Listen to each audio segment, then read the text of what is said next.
Karibu sana msikizaji katika darasa la siku ya leo. Naenda kukuonyesha mwanzo mwisho ukorogaji au utengenezaji wa sabuni ya magadi. Yaani mwanzo mpaka mwisho tutakapomimina kwenye moldi. Asante, naitwa Mwalimu Almasi kutoka Lodness Enterprises.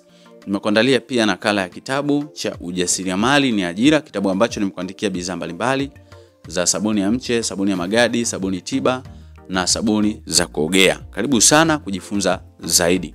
Lakini pia ukihitaji nakala ya kitabu au ukihitaji darasa letu kujua kutengeneza hatua kwa hatua pamoja na vipimo, utatutext kupitia WhatsApp 0783500971.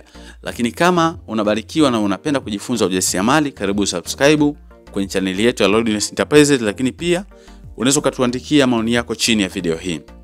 Hii hapa ni caustic solution, tumekwisha kuiandaa, tumeshaipima na hydrometer iko sawa kwa ajili ya matumizi. Na haya ni mafuta ya mise ambayo tayari tumeshayeyusha kutoka kwenye jiko. Unaweza kuyeyusha pia kwa kutumia jua kali kama uko kwenye mikoa ambayo ina joto kali zaidi kama Dar es Salaam, Morogoro na Pwani. Yes. Baada ya hapo mtu mmoja akoroge afu mwingine anakuwa na mimina caustic solution. Kumbuka caustic solution inaandaliwa masaa 24 ndipo inapimwa na hydrometer. Baada ya kupimwa na hydrometer unaangalia ile bomea ambayo unatumia wewe katika sabuni yako ya magadi.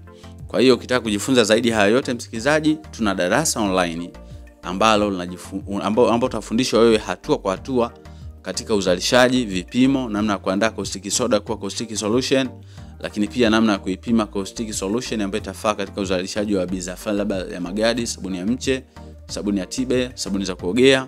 Yes, baada ya hapo pia utafundishwa namna ya kukata sabuni zako kama videos nyingi ambazo nimetengeneza zinaelezea namna hiyo. Kwa msikizaji, katika ukorogaji wa sabuni hii ya magadi, jambo la kuzingatia, hakikisha kwamba umevaa vifaa kinga, gloves, kwa sababu mkorogo huu au caustic solution ikikudondokea inawasha sana na inababua. Kwa zingatia sana. Lakini pia kitu kingine ambacho tashauri, ukiwa unazalisha sabuni yako, pamoja na kwamba umevaa vifaa kinga uko full, lakini usiache kuwa na maji pembeni, maji ya tahadhari. Usiache kuwa na maji ya tahadhari pembeni.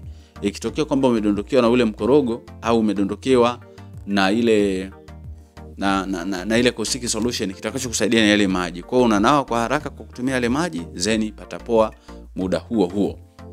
Kwa karibuni sana kwenye ujasiriamali. Unaweza kuniandikia pia maoni yako hapo chini ya video hii. Ukorogaji unaendelea, lakini pia ukorogaji ambao unapaswa kuzingatiwa ni ukorogaji kuelekea upande mmoja.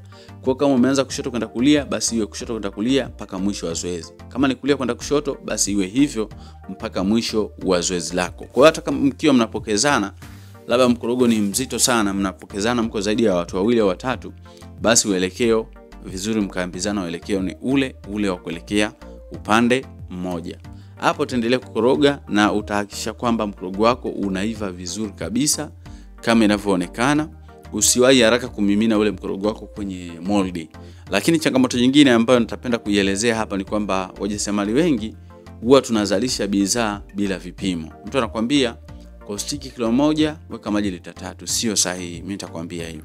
Mimi nitakwambia baada ya kuweka hizo lita 3 bado kuna zoezi lingine tena la kupima kutoka kwenye hiyo solution ambayo umeiandaa. Lazima uipime kwa kutumia hydrometer uconfirm kama kile kipimo cha ile caustic solution kinafaa katika matumizi ya binadamu. Kwa lazima upime kwa kutumia hydrometer na uhakiki kwamba hydrometer inasoma katika ile bomea ambayo inapaswa kusoma. Kwa haya yote msikizaji, ukitaka kujifunza vizuri kaingia katika madarasa yetu ya online kupitia 0783500971. Lakini pia katika kitabu chetu cha ujasiriamali ni ajira pia tumekuandikia procedure zote, namna ya kupima, kipimo gani ambacho kinatakiwa. Haya yote tumekuandalia. Kwa hiyo karibu sana, utakapojifunza basi utapata material mengi zaidi.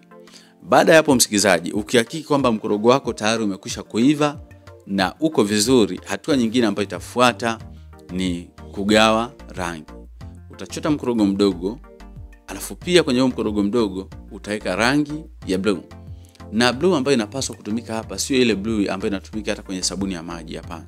Ukiweka blue ile ya sabuni ya maji, sabuni yako ya magadi itatoka kuwa ya pinki au zambarau.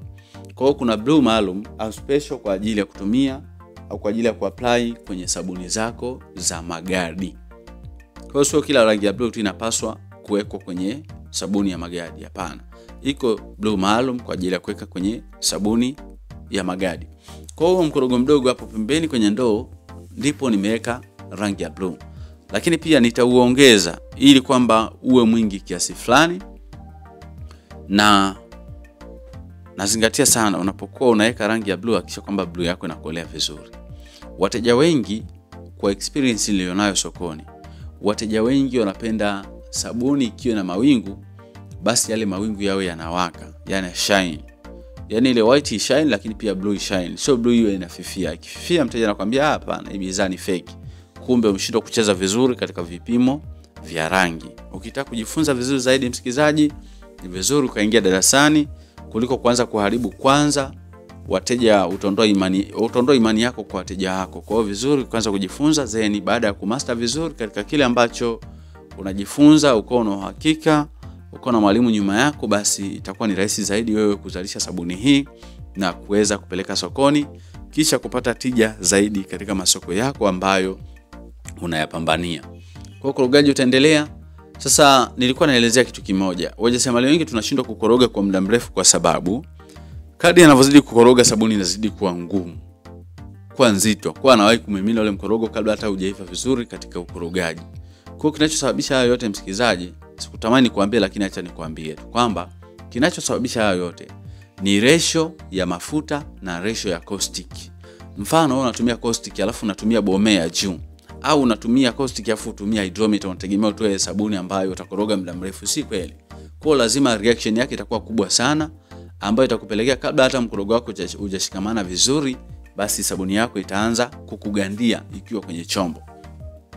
Kwa hiyo tuendelee, tunaenda kwenye box letu ili hapa tulikwisha kuliandaa na tulishalipanga vizuri, tumetandika nailoni ukiliangalia vizuri, japo video yetu ilikuwa tunashoot lakini mwanga wa jua pia ulikuwa ni mkali sana. Kwa hiyo tulikuwa tunajaribu kuangalia location, lakini mwisho wa yote tukaona hapana, hatuwezi tukaacha kufanya hiki kwa sababu kuna wasikilizaji, kuna watazamaji ambao wanatusubiri, wasubiri maudhui yetu ili waweze kujifunza. Kwa msikilizaji, tunatembea na mkorogo wetu. Hapa tutumii mashine yote msikilizaji. Kwa hiyo usipende kuwa mtu wa visingizio kuanzia leo. Hapa hakuna mashine wala umeme uliohusika wote. Ni jaba, ndoo, mti wa kukorogea tu, mti wa kawaida tu. Nimeokota ubao wangu huko, nimeusafisha vizuri. Yes. Hiyo moldi unatengeneza kwa fundi mbao, fundi randa, bei rahisi kabisa. Kikubwa upate vipimo tu maalum. Safi, tumimina mkorogo wetu. Mkorogo wetu uko tayari. Sasa tunaleta ule mkorogo mwingine ambao ni nakshi ya blue. Kwa tunamimina na blue. Tunahakikisha kwamba blue inaenda kila sehemu, tunakuja, tunaenda, tunarudi, tunakuja, tunaenda, tunarudi.